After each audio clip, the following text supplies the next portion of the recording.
नमस्कार दोस्तों, मैं निधि रतन, आप देख रहे हैं नेशनल दस्तक। आज हम बात करेंगे विशेष अधिकार की और अत्याचार की। किस तरीके से जाति के आधार पे कास्ट एट्रोसिटी होती है, और चाहे अत्याचार हो चाहे किसी भी वे में हम बात करें, घुमा फिरा के बात जो होती है सब कास्ट सिस्टम पे होती है। जाति के आधार पे चीज़ें होती हैं इस देश में, जाति के आधार पर अत्याचार होते हैं। और अत्याचार की कैटेगरी किस तरीके से डिवाइड है, मैं आपको फुल फ्रेम के साथ, प्रूफ के साथ आप मेरे टू विन में देख सकते हैं किस तरीके से।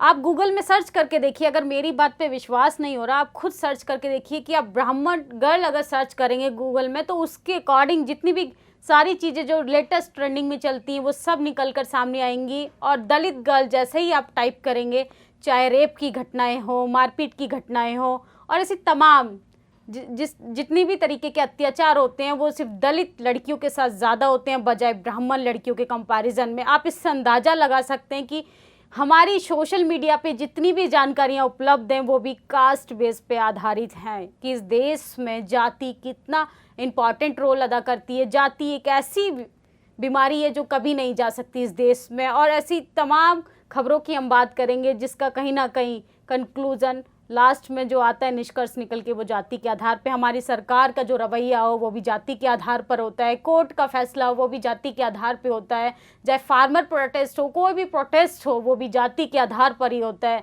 अगर सवर्ण समाज का प्रोटेस्ट है तो उसमें वो ज़्यादा सक्सेसफुल होता है, अगर किसी दलित या मुस्लिम का होता तो उसमें से न जाने कितने खालिस्तानी कितने पाकिस्तानी निकाले दिए जाते हैं और उनको देशद्रोही घोषित कर दिया जाता है। एक ऐसी ही लेटेस्ट हमारे सामने कोलकाता से बड़ी खबर आ रही है जिसमें 8 साल की बच्ची से बेरहमी के साथ रेप कर दिया गया है। और इस कदर सोचिए, 8 साल की बच्ची के साथ हवस और इस तरीके से हैवानियत का उसको शिकार बनाया जाता है कि इमेजिन करते हैं तो रूह तक कांप जाती है।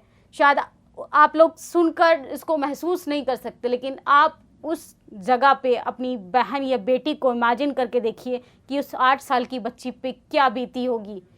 मतलब कि 8 साल की उसकी उम्र का तो इनफैक्ट लिहाज किया होता है कि हमारे देश में चल क्या रहा है। किसान सड़कों पर हैं, महिलाओं के कपड़े उतारे जा रहे हैं, हमारी सरकार हाथ पे हाथ रखे बैठी है। और हमारी सरकार को ना जनता की भलाई से कोई मतलब है, ना ही बस उसको तो अपनी कुर्सी चाहिए। कुर्सी को बचाने के लिए हमारी सरकार की सत्ता में जो लोग बैठे हैं वो किसी भी हद तक जा सकते हैं। और अब तो हद हो गई है, मतलब जो एक्टिविस्ट होते हैं उनको जेल की सलाखों के पीछे डाल दिया जाएगा। अगर सोशल मीडिया गोदी मीडिया उनके कब्जे में, अगर कोई इंडिपेंडेंट होकर न्यूज़ दिखाना चाहते हैं न्यूट्रल होकर तो उसको आप सलाखों के पीछे डाल दे रहे हैं। और अब तो बात इस कदर बढ़ चुकी है कि 1200 ट्विटर हैंडल जो हैं वो ब्लॉक होने जा रहे हैं।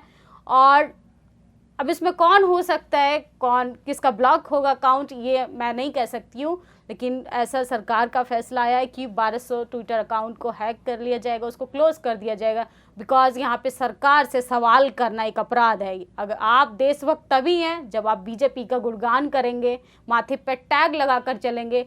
देशभक्ति सिर्फ उन्हीं लोगों के बीच में। अगर आप सरकार से अपने अधिकारों के लिए, फंडामेंटल राइट्स को लेके बात करते हो तो आप देशद्रोही हैं, खालिस्तानी हैं, पाकिस्तानी हैं, आपका इस देश में कुछ नहीं है। आज 75वां दिन है किसान आंदोलन का, और सिंगू बॉर्डर पे एक किसान की हार्ट अटैक से मौत हो चुकी है। 2 दिन पहले टीकरी बॉर्डर पे एक किसान भाई ने फांसी लगाकर हत्या कर ली।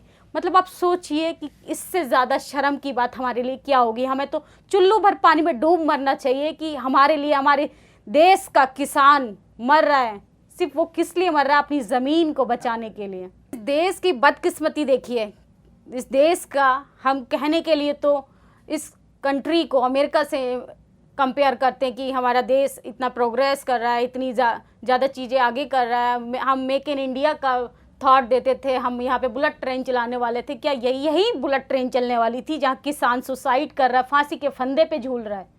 क्या ये स्थिति है देश की?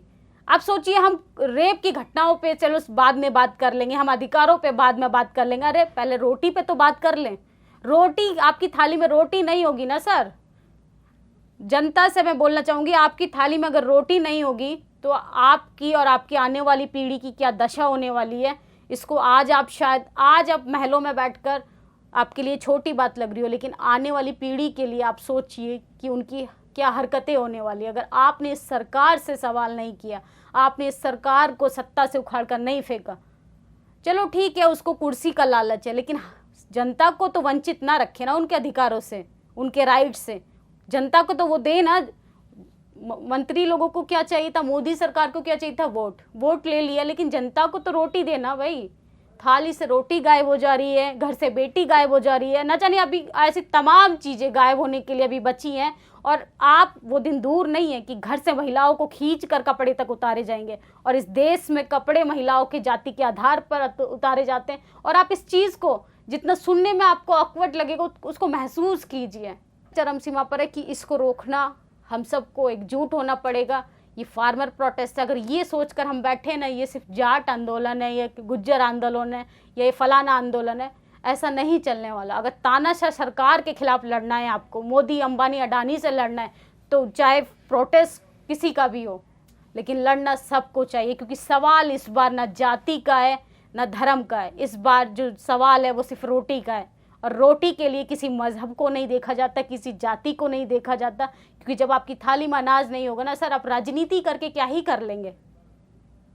ऐसी दलित महिला का नवदीप कौर हैं जो 20 दिन से जेल की सलाखों के पीछे हैं, और वो सिर्फ दलित हैं, इसलिए उनको 20 दिन से सलाखों के पीछे रखा जा रहा है। उनके लिए कोई सुनवाई नहीं हो रही है। कहाँ चले गए वो दलित आंदोलन करने वाले सो कॉल्ड अम्बेडकराइट्स, सो कॉल्ड बहुजन लोग, जो अपने आप को बोलते थे कि हम तो देश के तानाशाह यहाँ के मूल निवासी हैं। अब उठाइए आवाज़ अपनी बहन बेटियों के लिए। सर, उसके साथ मेंटली सेक्सुअली हैरेसमेंट हो रहा है। आप कब सड़कों पे आएंगे? जब आपका सब कुछ लुट जाएगा। आप कब सड़कों पे आएंगे? जब उस लड़की के सारे कपड़े खोल दिए जाएंगे। आपको शायद मेरी बातें बुरी लग रही हो, लेकिन जीवन की सच्चाई यही है। हो सकता है कल मेरे साथ कोई हादसा हो जाए, या आपके आसपास हादसे हो रहे हो, लेकिन हम हाथ पे हाथ रखे नहीं बैठ सकते हैं, क्योंकि हम अपराध को बढ़ावा दे रहे हैं। अगर हम खामोश हैं तो इसका मतलब ये नहीं है कि हम आज सेफ हैं। अगर हमने बोलना शुरू नहीं किया तो हमारे लिए आने वाले समय में कोई नहीं बोलेगा।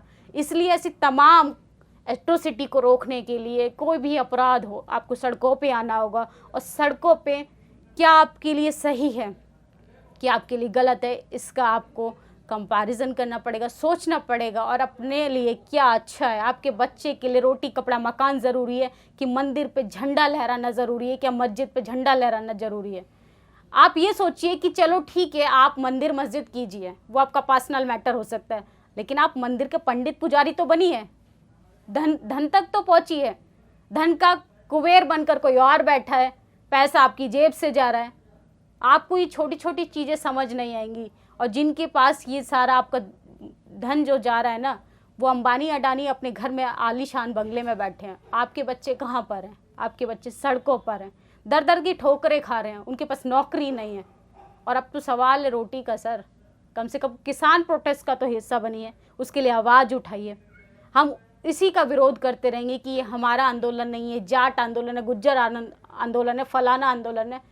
तो हमारे लिए चाहे हम आरक्षण बचाएं, चाहे हम कुछ भी बचाएं, वो हमारे काम की चीज़ें नहीं हैं। जब तक हमारा पेट नहीं भरेगा तो हम आरक्षण का क्या अचार डालेंगे? हमारे लिए नौकरियां नहीं हैं। सोचिए आप, अगर हम सरकार से उम्मीद कर रहे हैं ना कि सरकार हमें नौकरी दे, तो ये सिर्फ एक जो होता है ना, दीवारों पे जो लाइन लिखी होती है, सिर्फ दीवारों पे लाइन लिखने के लिए ही बाकी रह गई है कि एक ऐसा ज़माना था कि हमें भी नौकरियां प्राप्त होती थी। अब समय ये है कि सर आपके लिए 2 वक्त का खाना भी मिल जाए ना, वो भी बहुत बड़ी बात है। आप लोगों की क्या प्रतिक्रिया, अपनी राय जरूर दें। धन्यवाद। नेशनल दस्तक की आपसे गुजारिश है कि अगर इसको बचाना चाहते हैं तो नेशनल दस्तक को सब्सक्राइब करने के लिए रेड कलर के सब्सक्राइब बटन को दबाएं, फिर बेल आइकन की घंटी दबाएं। नेशनल दस्तक को बचाने के लिए बहुत जरूरी है कि हर खबर को शेयर करें, लाइक करें, कमेंट जरूर करें।